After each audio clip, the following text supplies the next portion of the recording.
And on the day of the invasion, we spoke with a UNLV music professor who was born in Ukraine and spent many years traveling between the U.S. and his birth country.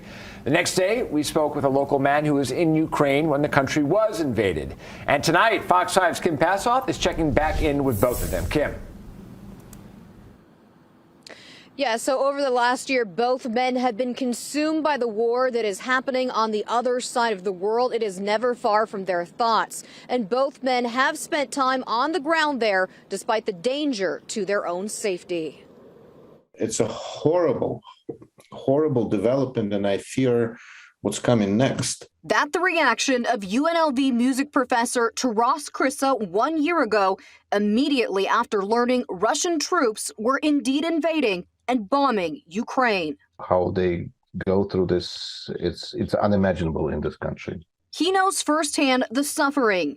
He traveled to check on family in Kyiv and Lviv and to conduct concerts to bring hope to the people and cover the noise of constant air sirens and explosions. Anti-aircraft guns working, so it's not a pretty sound. We have been in a war ourselves for these kids. When we first spoke with Markham Davis of Abundance International, he was running several orphanages in Ukraine. The Russians early on took occupation of Kherson, which is where we had 5 orphanages. The stores were ransacked. It was hard to get medicine, and a third of these kids are special needs, which they need more than just Tylenol. I mean, we need some really specialized medicine. He says they were forced to move their operations underground, kids living in basements to keep them safe.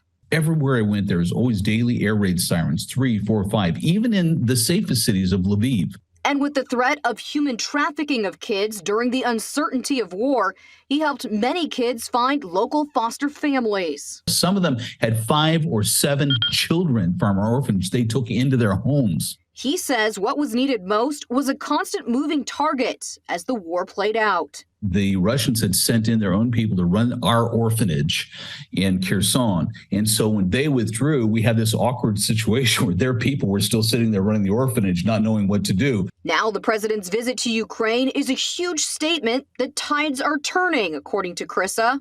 I think it's incredible. Even it's a symbolic gesture, but it's a big one. He believes with support from the U.S. and other allies, the war will be won. If there will be jets provided and other sophisticated weaponry, the war will end very soon. 100% of population believe on the victory of Ukraine.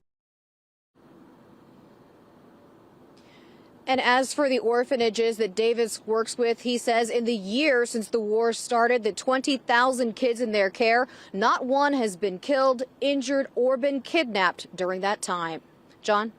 That is good news. Kim, thank you. AbundanceInternational.org, the group that runs the orphanage, is still in need of your help as the war rages on.